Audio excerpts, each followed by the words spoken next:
करने के लिए तैयार, लेकिन तुम पड़े रहे न खड़े रहे, तुम सब भाग खड़े। कोई इधर भाग गया, कोई उधर भाग गया, कोई उधर भाग। गुरु दरबार में कोई नहीं।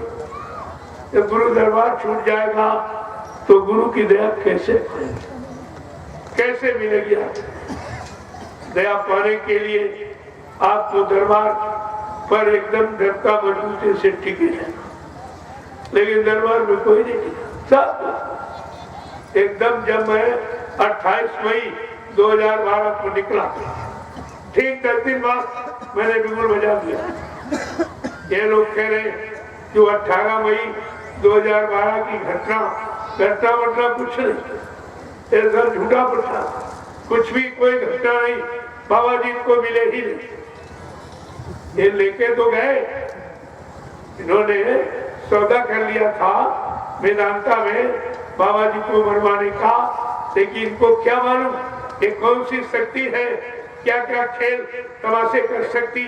जब ये लेके गए और गाड़ी खोली तो बाबा जी नजर अंतर ध्यान।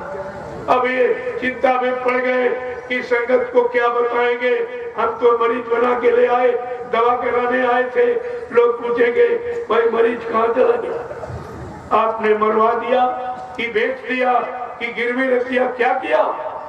उसी चिंता में इन्होंने 6 लाख में पुतला बनाया, 6 लाख रुपए में पुतला बनवाया। इसीलिए तो आपको दिखाया नहीं।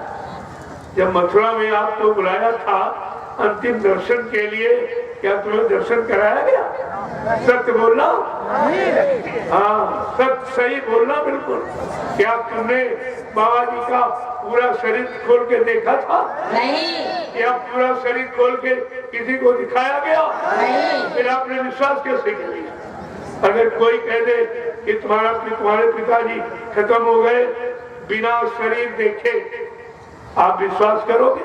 नहीं। और बिना देखे 13वीं बनाओगे, बाल मुड़वाओगे? तुमने तो सब कुछ कर डाला, बिना देखे सब कुछ कर डाला, बाल मुड़वा दिए, 13वीं कर डाली। ये भी नहीं मालूम 13वीं तो सांसारिक रीति रिवाज।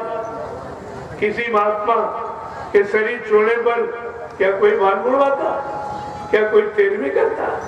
तुम जरा अभी नहीं, क्या महात्मा शरीर छोड़ने पर जलाया जाता है कि समाधि दी जाती? ये भी तो तुमने नहीं समझा कि महात्मा शरीर छोड़ देते हैं, उनको जलाया जाता है या समाधि दी जाती है। तो एक जरा देर में जला भला गिरा, जो समय निश्चित किया गया उस समय से 2.5 घंटा पहले क्यों आपने जला दिया पुतले को? क्योंकि वहाँ लोग आवाज लगाने रह गए थे, कम से कम अंतिम दर्शन तो चलो करो सब। जबरदस्ती उठाओ और कपड़े हटाओ, देखो इसमें बाबा जी हैं कि नहीं। जब इन्होंने सुना तो 2.5 घंटे पहले ही आग लगा के नामो निशान मिटा दिया। और तुमने आते नहीं। अरे भाई, अगर बाबा जी खत्म हो गए थे तो आप तो सांसारिक रीति रिवाज जानते हो कि बाबा जी का पोस्टमार्टम कराया गया। पोस्टमार्टम कराया गया।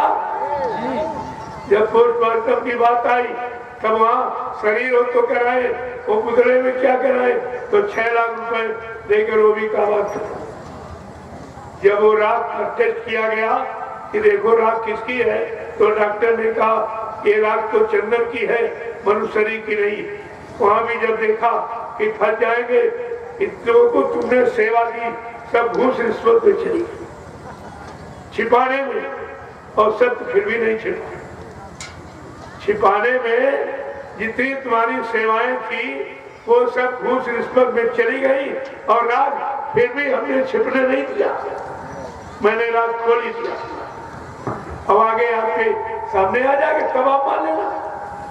हमें कोई जल्दी नहीं है, मनवाने की नहीं जल्दी है, याद कराने की जल्दी जरूर है, ताकि समय पर कोई प्रेमी ये न कहे कि हाय हुसैन हम लोग। आपको आपके सामने संदेश हो रहा, आपको बताया जा रहा, आप कितना जागे कितना चेते, ये तो तुम्हें पूरी होश में आना चाहिए। बात आपको समझनी चाहिए। एक एक चीज को अगर आप समझ लेते, अगर वही आप कह देते कि आपने मोबाइल से फोन करके हम सबको अंतिम दर्शन के लिए बुलाया है, तो अंतिम दर्शन तो करा दो। क्योंकि ये लोग कहते हैं कि बाबा जी बीमार, और बीमारी हालत में मैं इनको वेदांता नहीं। जब बीमार थे तब इन्होंने फिर प्रचार किया कि डॉक्टर ने कहा 60% आराम हो गए, आप लोग स्वास्थ्य सेवा बढ़ा के रखो। प्रेमियों ने अपने गुरु के लिए 4-4, 5-5, 6-6 अंकों की सेवा किया। फिर कुछ दिनों के बाद कहने लगे, डॉक्टर ने जवाब दे दिया कि बाबा जी को मथुरा नहीं। अरे वहां कुछ होता तो होता। अभी कह रहे 60% आराम हो गया, आप सेवा बढ़ा के दीजिए। अब कह रहे नहीं, डॉक्टर ने जवाब दिया बाबा जी को मथुरा नहीं। जब तुम मथुरा ले आए थे तो बाबा जी अपने आश्रम में थे, किसी दूसरे घर में नहीं थे, तो उनको आपने कमरे में बंद करके ताला क्यों लगा दिया? क्या आपने कभी ऐसा सुना देखा किसी लाश को कमरे में बंद करके ताला डाला जाए? अगर ऐसा कोई करे तो तुरंत पुलिस विभाग हावी हो जाए। या तो तुमने जहर दे के मारा या फांसी लगा के कभी तुम लाश को छिपा रहे हो। छिपाने का कारण क्या? और कहते कि 2 बजे मैं मथुरा आ गया, बाबा जी को जिंदा लाया। जब जिंदे थे तो आपने कमरे में बंद करके ताला क्यों डाला? और मरने का की खबर कब बताई? शाम को 9:55 पर कहा बाबा जी ने शरीर छोड़ दिया। प्रेमियों, सब लोग पढ़े लिखे हो, जरा हिसाब लगाओ। दोपहर 2 बजे और कहा 9:52, यानी 8 घंटे बाबा जी जिंदा रहे। 8 घंटे में सारी संगत को दर्शन करा दिया गया होता, आज कोई शंका का विषय नहीं था, कोई शंका का विषय नहीं था। तो आपने दर्शन क्यों नहीं कराया? और आपने किया क्यों नहीं? दर्शन की मांग आपने क्यों नहीं की? गलती तो आपकी नहीं कि जब तुमको जिस काम के लिए बुलाया गया उस काम की आवाज आपको लगानी चाहिए थी कि आपने हम लोगों को फोन करके बुलाया कि अंतिम दर्शन कर जाओ, तो अंतिम दर्शन तो कराओ आपको। किसी ने नहीं, ना तुमने मांग की ना उन्होंने दिखाया। तो दोनों तो गुनहगार तो दोनों। एक बात आपको समझनी चाहिए, लेकिन आपने समझा कुछ। एकदम दौड़ पे नानी कान ले गया कौवा, एकदम दौड़ पे। अरे भाई, नाक पर हाथ रखते नाक कौवा ले गया कि नहीं ले गया, लगी कि नहीं लगी, ये तो आपको देख लेना चाहिए। आवाज लगा दी, बाबा जी खत्म हो गए, मर गए, तो कम से कम लाश तो दिखाते, तो ये पता चल जाता कि भाई मरे कि नहीं। वही है कि कोई दूसरा ले आए, ये सब पता चल जाता। लेकिन ना आपने मांग की तो कहते हमको दिखाने की। उनके पास कुछ था नहीं, कुछ होता तो दिखाते। वो तो चाहते थे कि कोई मांग न दे। कुछ थोड़ी बहुत लोगों में खुशबू सोने लगी तो देखा कि ऐसा नहीं, पूरी संगत हावी हो जाए तब तो बड़ा मुश्किल यहाँ हो जाएगा। जलियांवाला की कहानी पीछे हो जाती, मथुरा की आगे हो जाती। अगर ये झूठ खुल जाता तो कितने मर जाते, कितने को लोग मार देते। तब भी आश्रम की बदनामी थी, गुरु की बदनामी थी। वहां पर गुरु ने बचाया हमें, आपको हर तरफ से, और वो राज को गुप्त रखा, खुलने नहीं दिया, छिप गया। तो अब वो कहते हमारी जीत हो गई, जीत हो गई, जीत चिल्ला रहे। तो बात तो कमी आपकी है। अगर मथुरा में ये हो जाता तो सारी हकीकत तुम्हारे सामने हो जाती, हमें बताने की जरूरत नहीं पड़ती, हमें कोई जरूरत नहीं। लेकिन नहीं, जब कहा तो कुछ न कुछ तो बताना पड़ेगा। नहीं आप कहते कि आप जानते थे तो आपने बताया क्यों नहीं? ये भी तो आप बाद में कहेंगे कि आप जानते तो आपने बताया क्यों? भाई जानेगा वही जिसने देखा, जिसके सामने कुछ हुआ वही बताएगा, दूसरा नहीं बताएगा। सुनी सुनाई बात पर विश्वास कम है, आंख के देखा सत्य। ये तो बड़ा विचारणीय विषय है। मैं इसी विषय के लेकर सारे हिंदुस्तान में सब प्रेमियों से मैंने ये पूछा, भाई आप हमको सच्चाई बता दीजिए, सच्चाई बता दीजिए कि आपने अपनी आंखों से मथुरा में बाबा जी के शरीर को खोल के देखा था। कहते नहीं। क्या तुमको उन लोगों ने खोल के दिखाया? नहीं। फिर आपने मांग क्यों नहीं की? आपको कहना चाहिए था, तुमने अंतिम दर्शन के लिए बुलाया तो अंतिम दर्शन तो कराओ कब से। जब चरण स्पर्श करने लगे कुछ लोग, उनका नाम नहीं खोलूंगा, अभी जरूरत नहीं है। जब वो चरण खोल देखने लगे तो फट से ऐसे मुंह पर उंगली लग गई, वहां कुछ नहीं। तो वो व्यक्ति दर्शन करने जो आया था ऐसे फूल फेंक के चला, मुंह पर उंगली रखी कि इसको ऐसा रहने दो। उन्होंने कहा भाई अंतिम दर्शन चरण स्पर्श कर लूं, जरा गुरु को दिखाई चरण, तो ऐसे कर दिया और चुपचाप फूल फेंक के जिम्मेदार नहीं। अभी नाम नहीं खुलूंगा, लेकिन आपको मालूम सब हो जाएगा, तो सब मालूम हो जाएगा किसने क्या किया, किसने सहयोग किया और किसने नहीं किया, किसने ये सब आवाज उठाई या आवाज में अपना साथ दिया कि नहीं दिया, ये सब पता चलेगा। धीरे धीरे आप सुनते रहिए, मैं ये सब जानकारी आपके सामने खोल के रखूं। जय गुरुदेव, जय गुरुदेव, जय गुरुदेव, जय गुरुदेव, जय गुरुदेव, जय गुरुदेव।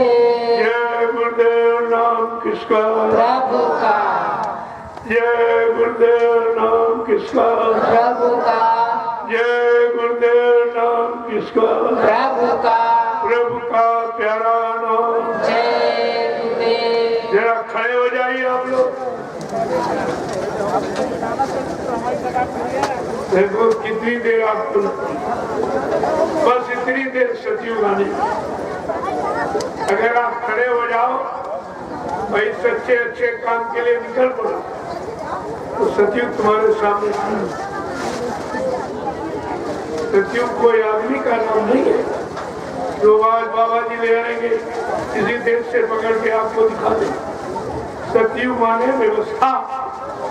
अगर हमारी आपकी आंखें सत्य देखने लगे, कान सत्य सुनने लगे, वाणी सत्य बोलने लगे, पैरों से सच्ची जगह चल के जाने लगो, हाथ से सच्चा सेवा धर्म का काम करने लगो, मन से अच्छा संकल्प विकल्प करने लगो, बुद्धि से अच्छा निर्णय लेने लगो, इसको कहते हैं सतयुग। सतयुग माने व्यवस्था। ये व्यवस्था का नाम सतयुग। और व्यवस्था खराब, इसी सब लोग परेशान। व्यवस्था ठीक हो जाए, सब लोग सुखी हो जाओ। तो व्यवस्था तो ठीक कब होगी, कैसे होगी? तो व्यवस्था तो इससे कुछ होने वाला है नहीं। जो आप सुन रहे हैं, ये देख रहे हैं वर्तमान समय में, इससे तो कुछ नहीं, क्योंकि ये समय 70 साल की आजादी का आपने खूब देखा, लेकिन कुछ नहीं, एक भी काम नहीं। चुनाव तो हुए, प्रधानमंत्री, राष्ट्रपति, मुख्यमंत्री बदले गए, लेकिन कोई व्यवस्था नहीं बदली। व्यवस्था अगर बदल जाती तो आप सच्ची सुख शांति में बंधे हो, सब लोग जानते। मैंने तो यही प्रार्थना सबसे भी करवाऊं उन लोगों से कि आप व्यवस्था बना दीजिए। आप भारत के जिम्मेदार हैं, परमात्मा सब देख रहा है। परमात्मा के पास आपकी जीवात्मा जाएगी, जब पूछा जाएगा आपको इतना बड़ा अधिकार देश का मिला, आपने देश के लिए क्या किया? समाज के लिए क्या किया, परिवारों के लिए क्या किया, परिवार में रहने वाले इंसानों के लिए आपने क्या किया, तो ये जवाब क्या देंगे, क्या जवाब देंगे? इतना तो विचार आपको रखना। और हम प्रार्थना कर सकते हो, मान लो अच्छी बात, नहीं मानो तो जानो तुम्हारा काम जाने। आगे समय आ रहा, वो सबको बना देगा। समय सबको बनाना जानता है और वो बनवा दे। अभी एक छोटा सा चुटकुला छेड़ दिया, सारा विश्व तबाह हो गया। किसी की समझ में नहीं आया ये सब क्या है। और बाबा जी ने पहले ही बताया था कि आप लोग शाकाहारी बन जाओ, नहीं कुदरत तुम्हारे खाने कारनामों से नाराज हो गई। जो आपने मारकाट, हिंसा, चोरी, कत्लेआम, व्यभिचार, कुचार और धोखाधड़ी, बेईमानी किया है, उससे कुदरत सख्त नाराज और अब कुछ करना चाहती। कुदरत का काम तुम्हारे हित में नहीं होगा। महात्मा सब तरफ से तुम्हारा बचाव चाहती, सबका। वो सर्वभूत हितेन था, वो सारे जीवों के कल्याण के लिए ही आते, उनका अपना कोई दूसरा था। तो बात तो समझदारी की, लोग नहीं माने, नहीं बन पाए। पहले तो कहा हमने कुदरत से प्रार्थना की तुम्हारे लिए कि मैं शाकाहार का संदेश अब पूरे हिंदुस्तान में अपने बच्चों के द्वारा भेजे देता हूँ। और जब ये मेरे शाकाहार के संदेश को न सुने, न माने, न अपनाए, तो तुम्हारी समझ में आए वो। उन्होंने अपना हाथ खींच लिया और अधिकार कुदरत कर दिया। अब कुदरत ने एक छोटा सा चुटकुला, बहुत छोटा सा छेड़ दिया तो सारा विश्व तबाह। बाबा जी ने कहा था, अरे अणुबम परमाणु बम सीमित क्षेत्र को नष्ट कर सकती, लेकिन अगर कहीं कुदरत नाराज हो गई और उसने कीटाणु बम अगर छोड़ दिया तो सारा विश्व तबाह हो जाएगा। प्रेमियों, ये कीटाणु बम जिसको अभी तक नहीं समझ पा रही, बाबा जी ने 6 नवंबर 1986 में पहले ही बताया था, आगे एक भयानक बीमारी आएगी, आप लोग शाकाहारी हो जाओ उससे बचने के लिए। अगर नहीं आप शाकाहारी हो पाए हो तो बीमारी आ रही वाली, उसका नाम होगा कोरोना। ये बाबा जी ने पहले ही बताया था, उसका नाम होगा कोरोना। क्या क्या ना करो, करो ना, यानी मतलब मुर्गा मत खाओ, मछली मत खाओ, बकरा मत खाओ, अंडा मत खाओ, शराब मत पियो, किसी की निंदा आलोचना बुराई मत करो, भद्दे अश्लील शब्दों का प्रयोग मत करो, क्योंकि समाज में माँ बहन बेटी बहुएं हैं, मर्यादा का ध्यान रखो। ये सब बताया गया और लोगों ने एक बात भी नहीं मानी और आखिरकार उस परेशानी में चले ही गए। करोड़ों चले गए, करोड़ों। अरे ये मंदिर ईंट पत्थर वाला गिर जाएगा, टूट जाएगा, फिर बन जाएगा, लेकिन जो मनुष्य मंदिर चला गया वो दोबारा नहीं बनेगा, वो हाथ नहीं लगेगा। ये तो करोड़ों मनुष्य मंदिर चले गए दुनिया से एक झटके। और आगे अभी वो कह रही है मौत कुछ करेंगे। अगर ये महात्माओं की बात ना मानी गई, ना विश्वास किया गया, तो कहा मेरे पास ऐसी जानलेवा बीमारियां हैं कि पल घड़ी मिनट नहीं लगेगा, गांव के गांव, मुल्क के मुल्क, देश के देश, शहर के शहर साफ हो जाएंगे। ये सब बाबा जी ने सब आपको बताया। महात्मा कुछ छिपाते ही नहीं, जो तुम्हारे हित कल्याण भले के लिए आया है वो सच्चाई अच्छाई को कभी छिपाता नहीं, खोल के रखते। लेकिन आपको ध्यान ही कहाँ देते। अगर ध्यान दिया होता तो इस मुसीबत में आप कभी नहीं थे। जय गुरुदेव, जय गुरुदेव, जय गुरुदेव। जय गुरुदेव। नाम किसका? प्रभु का। जय गुरुदेव। नाम किसका? प्रभु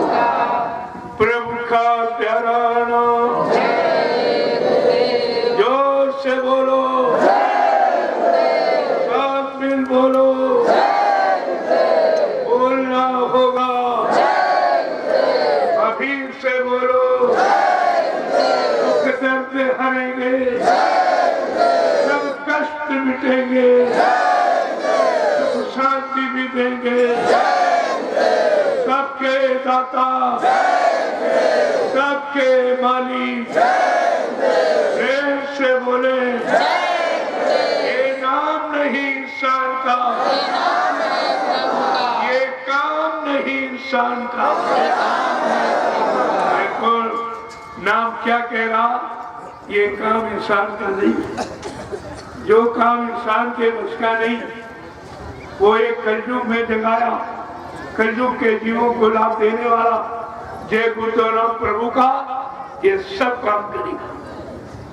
ये सब काम का वादा करता है, संकल्प प्रतिज्ञा ले रहा है। तो आपको तो नाम पर विचार करना चाहिए कि सतयुग में हरि नाम तो हरि लीला हुई, त्रेता में ऋषियों ने राम नाम जगाया तो रामलीला हुई, द्वापर में कृष्ण नाम जगाया गया तो कृष्ण लीला हुई, अब कलयुग में गुरु नाम जगाया गया तो गुरु लीला हो रही है। इसमें क्या, हर युग की लीला पर विचार करो तो गुरु लीला आपकी समझ में आ जाए। लेकिन ये लीला बड़ी अनोखी है। वो लीलाएं मारकाट की, मारकाट, हिंसा, खून खराबा तीनों युगों में। लेकिन कलयुग का समृद्ध मालिक ये काम करने नहीं आया। वो खूनी क्रांति नहीं, वैचारिक क्रांति के द्वारा देश दुनिया का सुधार करेगा, सारी जीवात्माओं का उद्धार करेगा। ये काम करने आया है। आपको इस सब पर विचार करना चाहिए। मैंने आपके लाभ के लिए पहले तो मैंने आपके यहाँ शुरुआत की, शाकाहारी सद्भावना मिलन शांति शोभा कलश यात्रा, जो हिंदुस्तान में न पहले किसी ने निकाली, न आज कोई निकाल रहा, न आगे कोई निकाल सकेगा। शांति प्रिय ढंग की और प्रसाद वितरण की। इतना प्रसाद बांटा गया, कितने गांव में कितने लोगों ने पाया और किसी से उसके बदले कुछ मांगा नहीं, कोई दान दक्षिणा नहीं। पहले आप उस काम को समझे। आज तक किसी ने आपको प्रसाद दिया, तुम ही खरीद के ले जाते हो, पुजारी को दिया, उसने थोड़ा निकाल के तुमको लौटा दिया, बाकी अपना खा गया। किसी ने तुमको अपनी तरफ से प्रसाद बना के दिया, ये भी नया। और ये कोई कर ही नहीं सकता, हमारे कामों की नकल कोई नहीं कर सकता। ये प्रसाद आते। और दूसरा काम, एक झंडा गाड़ दिया। झंडा तो इनके सबके पास जयपुर में। जो लोग कह रहे बाबा जी चले गए, एक झंडा गाड़ कर एक प्रेतात्मा को उतार के दिखा दे या एक बीमारी कम कर दे, हम आपकी बात मान लेंगे। नहीं, आपको पछता के रो के आंसू गिरा के आपको मानना ही पड़ेगा। ये तो आपको मानना पड़ेगा, क्योंकि भगदड़ मचेगी, सबकी दाढ़ी में आग लगेगी। कहने का मतलब सबके आगे मुसीबत खड़ी होगी, कौन किसकी दूर करेगा, सबको अपनी अपनी पड़ी होगी। ये सब आपके सामने होने वाला, उसी से बचने बचाने के लिए ये कार्यक्रम रखा। चलो एक बार सब प्रेमियों को बता दें, सबको जानकारी दे दें गुरु की, गुरु के काम की, जगह नाम की, ये सब जानकारी आपको मिल जाए तो आपका भी काम हो जाए। हम कोई आपका नुकसान थोड़ी चाहते। अरे सब एक ही गुरु के शिष्य हो, एक ही पाठशाला में पढ़े हो, गुरु ने एक ही शिक्षा दीक्षा दी, फिर ये झगड़ा किस बात का? ये झगड़ा क्यों बीच में? ये झगड़ा कहां से बीच में? गुरु शिष्य के बीच में ये झगड़ा कहां से आ गया? आपको इस पर विचार करना चाहिए। आप गुरु के पास किस काम के लिए गए? वो काम तुम्हारा हुआ कि नहीं? और बगैर काम वही कह दिया मुर्गी चली गई, फिर ये काम कौन करेगा? फिर तुम्हारा काम तुम्हारी जीवात्मा का उद्धार कल्याण ये कौन करेगा? पाप कर्मों में माफी कौन दिलाएगा? काल माया के बनाए कर्मों के जाल से छुटकारा कौन दिलाएगा? ये सब विचारी विषय है। लेकिन जब तुम्हारे पास कोई विचारी नहीं है तो आप सोचोगे क्या? जैसा कर वो हर वैसे बने विचार। हमारे धार्मिक देश की मर्यादा है कि अब जैसा आहार भोजन करेंगे हमारे विचार वैसे ही बने। आहार से विचारों का जन्म होता है। अगर आहार खराब हो गया तो निश्चित विचार खराब होंगे, विचार खराब होंगे तो काम खराब होगा, काम खराब होगा व्यवस्था बिगड़ेगी, लोग परेशान हो जाएंगे। ये सब जानकारी आपको ले लेनी चाहिए। लेकिन आपने लिया कुछ गुरु के पास जाकर जो अपने गुरु को नहीं पहचान पाए कि किस काम के लिए आए। कहा था बच्चा, न मुझे कोई मार सकता, न मुझे कोई धोखा दे सकता, न कोई धन दौलत सामान से खरीद सकता। मैं अपना काम करने आया हूँ, काम करके ही जाऊंगा। फिर आप कैसे धोखे में रहेंगे? क्या तुम्हारा काम हो गया? तुम्हारी जीवात्मा का कल्याण हो गया? आप काल माया के देश से निकलकर तुम्हारी जीवात्मा घर पहुंच गई? जो कहते हो पहुंचाने वाला चला गया। पता नहीं कैसे बुद्धि से सोचकर आपने ये निर्णय ले लिया। अपने नुकसान, अपनी हानि का, अपनी जीवात्मा के यानी मतलब कल्याण का लेना चाहिए, और तो आपने कुछ किया ही नहीं। आप सब उसी में चले। ये भी कहा था, मैं गांधी महात्मा की तरह चूकने वाला नहीं हूँ। गांधी महात्मा चूक गए, गोली के शिकार हो गए, लेकिन बच्चा मुझे मारने के लिए अभी सृष्टि में कोई गोला बारूद तैयार नहीं। ना मुझे कोई मार सकता, ना मुझे कोई धोखा दे सकता, न मुझे कोई धन दौलत सामान से खरीद सकता। मैं अपना काम करने आया हूँ, काम करके जाऊंगा। अगर जरूरत पड़ी इसी काम को पूरा करने के लिए तो इसी शरीर में 400 बरसे रहूंगा और काम करके ही जाऊंगा। ये कितनी बड़ी प्रतिज्ञा। अपने गुरु को झूठा कह कि झूठ बोल गए, झूठा वाले। अरे कुछ तो शर्म खाओ। जब गुरु को बदनाम करोगे तो क्या तुमको लोग अच्छा मानेंगे? गुरु से चेले की पहचान और चेलों से गुरु की मर्यादा दोनों चीजें। आपने दोनों को मान, न अपनी पहचान न गुरु की मर्यादा, कुछ भी तो आपके ध्यान में नहीं रखा, तो बनेगा आपका क्या? जय गुरुदेव। अब आपके दर्शन के लिए मैं नीचे बैठ जाऊंगा, ताकि इतने लोगों से एक बार की मिलना मुश्किल, और कुटी में इतनी जगह नहीं कि आप वहां के मिला भी नहीं। मैंने व्यवस्था बना कि एक लाइन में महिलाएं, एक पे पुरुष, जो हमारी पारिवारिक सामाजिक मर्यादा है उसमें खड़े होकर बड़े प्रेम से ये सौदा ले लीजिए। मैं आपका दर्शन करूंगा, आप सबको प्रणाम करूंगा और प्रसाद। ये तीनों काम हिंदुस्तान में कहीं नहीं, कहीं आप चले जाओ ये तीनों काम। तो झंडे की परिक्रमा देखिए, आप झंडे के पास जाओ, पहले संकल्प लो, आज से मैं पूर्ण शाकाहारी रहूंगा, अंडे श्राद्ध दूध मांस मछली ये दूर रहूंगा, दूसरे के धन और स्त्री पति से दूर रहूंगा। अगर आप ये संकल्प ले लें, मैं आपके बीच में ये वादा करता हूँ, ये जय गुरुदेव राम हर वक्त आपकी मदद करेगा। हर समय, हर वक्त, हर स्थिति में आपकी मदद करेगा। लेकिन परहेज तो जरूरी है। बिना परहेज के डॉक्टर भी वादा नहीं करता कि मैं तुम्हारा ठीक करूं। परहेज तो मैं करता हूं, केवल परहेज आप शाकाहारी हो जाओ, क्योंकि हमारा आपका जन्म सिद्ध अधिकार, हम शाकाहारी पैदा ही हुए थे। जब पैदा होता बच्चा, चाहे हिंदू घर में चाहे मुसलमान घर में, क्या पैदा होने के बाद किसी माँ ने अपने बेटे को शराब पिलाई, कि मुर्गा अंडा खिलाया, कि बकरा मछली खिलाई, अपना दूध पिलाया? ये दूध शुद्ध शाकाहार, दूध से संबंधित अगर हम आहार करते रहते, हमारे विचार खराब नहीं होते, हमारे गंदगी खान पान में गंदगी नहीं आती, हमारे पास कोई बीमारी महामारी नहीं आती, कोई दुर्घटना यानी जानलेवा इस तरह की कुछ नहीं होती।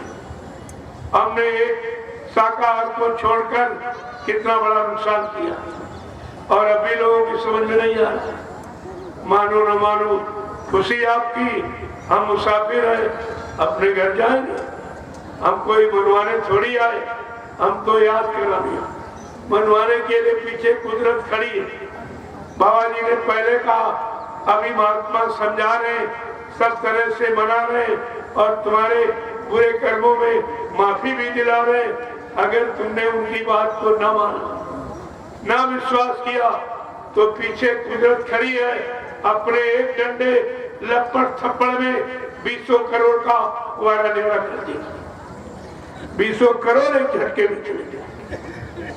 तो बताया तो आपको सब कुछ गया। अब आप न मानो तो उसके लिए वही क्या, उसके लिए उसका ये है कि तुम्हारे सिर पर काल सवार है, काल वो मानने नहीं देगा दयाल की बात। ये तो आपको सत्संग में आकर के समझ लेनी चाहिए। जय गुरुदेव। जब मैंने भी कुछ नहीं किया तो 2.5-3 घंटे हो गए। बहुत थोड़ा समय में अब लेने लगा। पहले मैं 4 घंटे 6 घंटे बोलता था, अब 6-8 घंटे आपसे मिलता। पूरी रात हो जाती थी। कभी कभी मैं सुबह 2:30-3 बजे मन से उतर के गया, न खाने का समय न सोने का समय। अब आप देख लीजिए कितनी मेहनत की गई। इतनी मेहनत के बाद ये फुलवाड़ी आप देख लीजिए, ये तैयार है। जहां चलेंगे वहां आपको मिलेगी फुलवाड़ी, सब जगह। तो ये मेहनत का फल है। इसलिए अब मैं बहुत थोड़ा समय, खास जो जरूरत की बातें, क्योंकि जब मैं पहले 4-6 घंटे बोलता था सब भूल जाते थे, कुछ भी याद नहीं रहता। हमारा भी समय खराब और तुम्हारा भी समय खराब। तो मैंने कहा उतना बताएंगे जितना आप कर सको समझ सको। इतना ज्यादा नहीं कि यही पलटी करके चले जाओ तो खा जाए। ये सुनाने का मतलब अब आपका दर्शन करूंगा, क्योंकि आपने मेहनत की है, परिवार छोड़ के आए हो, किराया भाड़ा खर्च करके, इतनी तो आपने तपस्या की ही है। तो इसलिए ऐसे तपस्वी का दर्शन बड़े भाग से। तो मैं आपका दर्शन करूंगा और आपके यानी मैं चरण स्पर्श करूंगा, प्रणाम करूंगा और आपको प्रसाद दूंगा। ये तीनों काम और बदले में कुछ नहीं, कुछ भी नहीं। अब एक प्रेमी मानते नहीं, कहते नहीं, हमारा 1 रुपया 2 रुपया 10-25 ले लो और इसको किसी अच्छे काम में लगा देना। ये कह रहे मेरे पास समय नहीं है, मैं घर गृहस्थी परिवार बाल बच्चों छोड़ के कैसे जाए, खेती दुकान दफ्तर बिजनेस व्यापार कैसे बंद करूं। हमने कहा अगर ऐसी आपकी कोई श्रद्धा, कोई सेवा भाव है तो मैं आपका ये धन अच्छी जगह लगा दूंगा। मैं विचार 1 रुपए से लेकर जो भी 10-20 दिया वो सब आपका मान। जब आप जाओगे तो आप देखोगे कि हमारा पैसा कहाँ, क्योंकि मेरे पास तो कोई खर्चा नहीं। मैं फल फूल मेवा तो खाता नहीं, मैं कोई मीठा खाता नहीं, कोई घी तेल तला मैं भोजन करता नहीं, एकदम रूखा सूखा। 1 रोटी दोपहर 1 शाम, बस 2 रोटी का खर्चा, वो तो किसी गरीब के यहाँ मिल जाता है। मैं आपका धन लेके क्या करूं? मेरे कोई बीवी बच्चा है नहीं, मेरा कोई आता खाता तो खुला नहीं है कि उसमें डालू रखूंगा, आपसे छिपाऊंगा, ये आपको धोखा दूंगा। ये मेरी खुली किताब हिंदुस्तान के सामने। मुझे कुछ नहीं चाहिए, हमें तो तुम्हारी सबकी जरूरत है। आप लोग खड़े हो जाओ, आपका काम हो जाए, समाज परिवार देश का, दुनिया का, और सब लोग सुख शांति से रहे और सुबह शाम बैठकर भगवान का भजन इबादत पूजा करें। उद्देश्य तो ये है, एक सच्चे अच्छे समाज का निर्माण हो, क्योंकि भारतीय वसुंधरा पर परिवर्तन हमेशा सच्चे ईमानदार त्यागी तपस्वी चरित्रवान शाकाहारी सदाचारी ब्रह्मचारियों के द्वारा परिवर्तन हुआ और होगा। ये काम हुआ, इसीलिए आपको ये वरीयता दी जा रही है कि आपको पात्र बनाया जा रहा, क्योंकि कलयुग का इतिहास बनेगा, उसमें आप पात्र बन जाए, आपका भी नाम हो जाए। तो समय से कुछ करोगे तभी तो नाम हो, बिना किए थोड़ी नाम हो जाएगा। अवसर सबको दिया जाएगा। अब कौन विश्वास करके कर पाएगा, कौन विश्वास नहीं करेगा, यही तो परीक्षा है। विश्वास अविश्वास यही परीक्षा है। जय गुरुदेव, जय गुरुदेव, जय गुरुदेव, जय गुरुदेव। जय गुरुदेव नाम किसका? प्रभु का, जय गुरुदेव नाम किसका? प्रभु का, प्रभु का प्यारा नाम। जय गुरुदेव। आज के कार्यक्रम का वहीं से विराम लिया। कोई भूल चूक त्रुटि गलती कहने बोलने में हो गई हो, आप सब लोग हमें छोटा समझकर हमेशा क्षमा करते हैं। और सब मौका इसी तरह मिलता रहेगा, आपके दर्शन करता रहूंगा। गुरु के अनमोल वचन तो जीवन में परिवर्तन लाने वाले आपके कान तक पहुंचाता रहूंगा। जय गुरुदेव।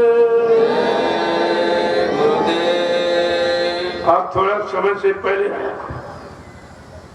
पहले आके जिनको नाम न मिला सुमरन ध्यान भजन बढ़ जाए तब मन शांत होके हो जाएगा, तब सुनोगे तो एक एक वचन समझ में आएगा। जब मन शांत हो जाएगा तब वचन उसको सुनाई देगा और समझ में आ जाएगा। हमारे पहले आप इनको प्रार्थना पाठ के बाद इनको बैठा दिए सुमरन ध्यान, तब हमको आधा घंटा लग जाता है रास्ते। और प्रेमी से वहाँ मिलने की कोशिश करते हैं। मैंने कहा भाई शाम को तो आपसे मिलते ही हैं, मैं ऐसा नहीं कि बीच में छोड़ के चला जाऊँ, सबसे मिलते, कितनी देर हो जाए कुछ भी, लेकिन सबसे मिलके सबका दर्शन करके सबको प्रणाम करके प्रसाद देकर ही मैं आपसे जाता हूँ। क्योंकि हमारे यहाँ कोई भेदभाव की बात तो है नहीं, सब एक ही गुरु के शिष्य हो, एक ही पाठशाला में पढ़े हो, एक ही गुरु ने शिक्षा दीक्षा दी है, तो सब एक ही तो। इसमें नफरत और विद्रोह की क्या बात। लेकिन कुछ थोड़ा सा ऐसे लोग मनचले होते हैं, अपने स्वार्थ लोभ लालच के लिए लोगों को बहका भरमा देते हैं और सच्चे रास्ते से हटा देते हैं। लेकिन जिसने रास्ते को पकड़ा है और कुछ चला है, चलकर कुछ दया पाई है, वो किसी के कहने में कभी नहीं आता, वो कभी नहीं। ये सच्चे पक्के लोग होते हैं। जय गुरुदेव, जय गुरुदेव, जय गुरुदेव, जय गुरुदेव। जय गुरुदेव नाम किसका? प्रभु का, जय गुरुदेव नाम किसका? प्रभु का, प्रभु का प्यारा नाम। जय गुरुदेव। अब आप दर्शन के लिए नीचे बैठे।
जय गुरुदेव।